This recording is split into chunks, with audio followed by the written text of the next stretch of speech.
Live from downtown Detroit, home of WDIV and Click on Detroit, Local 4 News at 5 starts now. We are setting the pace on a Monday. Temperatures above average, but can we keep this streak going for the entire week? Hank? And Ben, help me, Hank Scammler, why police are putting out the warning about men asking you about your driveway. Hank, also striking out, the UAW strike on General Motors enters its fourth week, and now it might even affect the cars that are on the road currently. We'll start there today at 5. After a rocky weekend at the negotiating table, there is little progress to report on what is now day 22 of the strike. Yeah, right now their strike has shut down 33 manufacturing plants and 22 parts distribution facilities. And it's the closure of those parts distribution facilities that's creating a real big problem. So let's bring in Jason Colthorpe to break down kind of what's happening today, Jason. Yeah, and it's a real big ripple effect here, guys. And we have some multiple headlines that we are following. First, we can confirm negotiations are ongoing today, but the ripple effect from that strike growing. The Free Press is reporting that the new Corvette Stingray will be delayed, going to market now because of the strike. I did talk to GM, though. Its official position is it's too early to tell. But more importantly, for you, your car might be delayed coming home the next time it has to go to the mechanic. I'm hearing shop owners talk about having to call in favors and basically beg and plead to get their hands on parts needed to fix their cars. They want you to control the other side of the sway bar. It's usually a little noisier in the garage at Automotive Authority in Troy. We're doing some wheeling and dealing to get my clients in their vehicles. But getting parts these days is pretty tough because of the UAW strike. Worst case, I'm waiting one day. There's some parts out there that have been unavailable for at least 30 days. It's lucky Tim Anderson has a lot of friends because he's leaning on them to get those parts, and when he can't, he's having them made. We had a client that had a Regal that the exhaust is only GM available. There's no aftermarket availability for it, and I had to have somebody make a piece for me. It's a silly conversation to have with your client that, oh, by the way, you can't get your car back on the road because General Motors is on strike. Other shops are also having the same problem, and it might get worse now that negotiations have had a setback.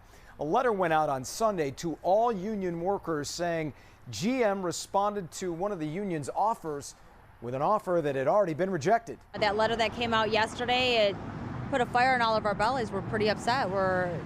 It basically made us feel like we're not appreciated. And as the strike enters its fourth week, everyone affected is worried. Every one of us worry that it could drag on, of course. I mean, you know, we're used to making a certain wage and bringing home our paychecks, and strike pay is, what's $250 a week? That's less than minimum wage. I think things will get very bad for us, very bad for my clients. It could take a couple, 3 weeks, a month to fix a car. Yeah, and when winter's right around the corner, that could be a problem. Now, as for negotiations, we're not in the room, obviously, but just looking at a couple quick updates from each side. They both are talking. And after the weekend, guys, you know, it was a little contentious. Yep. So a lot of people who have seen these negotiations go in the past, sometimes they feel like, you know, you can get an agreement right after kind of a disagreement like that. You never know where it'll pop. You have to reach a boiling point before it moves on. So we'll see. Let's hope. All right. Thanks, Jason. A shooting near I-696 Service Drive in Warren prompts a large police presence. It happened at the Twin Pines Mobile Home Park on 11 Mile near George Morelli. We're told as many as 14 shots were fired after an argument. Fortunately, nobody was hit. Police are still investigating. A motel in Royal Oak Township robbed overnight after a car drives through the lobby in an apparent smash and grab. Thieves reportedly stole an ATM from the Baymont Motel early this morning. This is near 8 Mile and Myers. Police right now reviewing the surveillance video from the motel. In fact, we're working on getting our hands on that video as well, but right now, no word on any arrests thus far. Now to brand new information in a double shooting involving a security guard at a Detroit grocery store. Tonight, that security guard is in police custody and awaiting charges. Police say the guard and a woman got into an argument at the store, and then shots started flying a short time later in the parking lot. Larry Spruill spoke with the family of one of the victims as police work to figure out what happened. Police and witnesses say the three was arguing inside this shopping center and somehow made their way outside into the parking lot. Now, this is where the shooting started. Police say the suspect is now in custody. The two victims are recovering in the hospital. And she's going to be all right. I guess they're doing surgery and all that. DJ Forbes tells me his cousin, one of two people, shot at this grocery store at Joy Road in Greenfield on Detroit's west side Sunday night. Police say witnesses saw a security guard and a woman arguing inside the store. Minutes later, the woman called her husband. If a wife has to call a husband for a situation, you're being disrespectful. Forbes tells me that disrespect continued outside in the parking lot after his cousin called her husband. Witnesses told police when her husband got there, the security guard shot the husband. The wife then pulled out her gun. The guard shot her too. I don't know how far security's supposed to take it. Should they be shooting? It's questions customers like Tamika Ingram are asking Monday at the store. Ingram says she knows the security guard. He was very quiet. I never really seen him even raise his voice.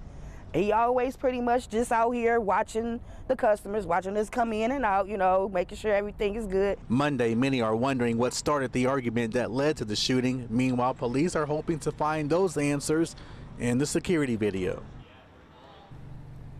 And I also did ask the store for that security video, but they tell me they turned everything over to police already. Meanwhile, DPD, they say they are expecting that the warrant will be completed first thing in the morning. We're live tonight. Larry Spruill, Local 4. Larry, before we go, let's update. So how are the victims doing tonight? Yeah, well, Devin, I'm told that the victims, that they are still recovering in a hospital. They are in serious condition. Devin? Serious, yeah. All right, Larry. Well, we are kicking off the work week with some absolutely gorgeous weather. Look at that picture. The sun's shining right now from our downtown Skycam. Let's turn things over here to Ben.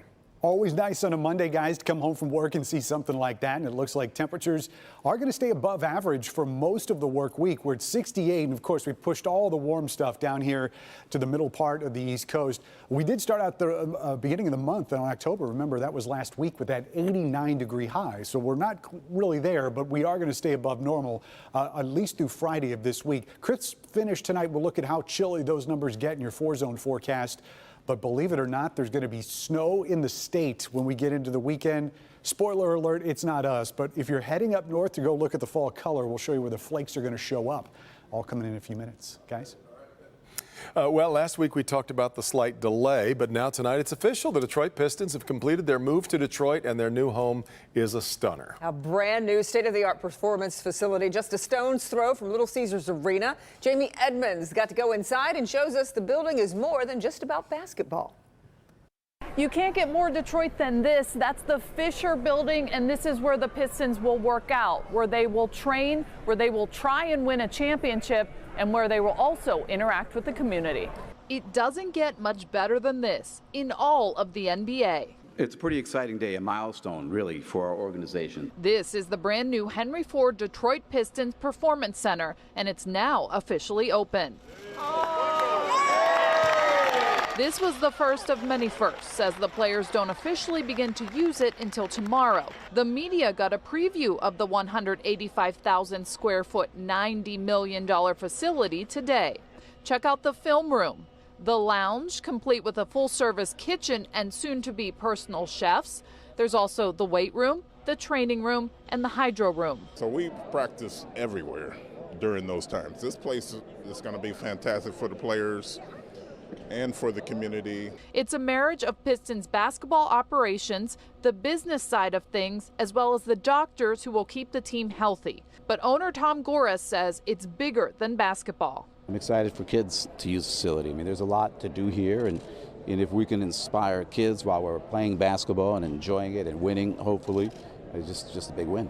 Mayor Duggan appreciates the team moving downtown and bringing jobs with them. What has happened with the Pistons coming back is the players have created career opportunities for a whole lot of folks in this city who aren't going to play. It will be the first NBA practice facility to introduce publicly accessible food when Plum Market opens, and fitness, as Blink Fitness will open up a location here. In News Center, Jamie Edmonds, Local 4. Very nice. And right now, the address to the new facility is 690 Amsterdam Avenue. The mayor said he hopes to one day rename it one championship There drive. you go. Yes. Hopefully soon. Soon. You have to play better if you've been practicing So in nice. something That's like that, right? Psychologically, Love yeah, it. at least. Well, just how bad is this year's flu season going to be? Yeah, experts say the signs are not looking good. Ahead in good health, why the flu season down under has U.S. scientists worried about what's to come. Also, the weather only went from bad to worse. Brand new video tonight of a dramatic rescue on the Great Lakes. Hank. Devon police putting out an urgent warning today. The elderly being targeted in a scam that is costing some people big money. Help me, Hank, right after the break.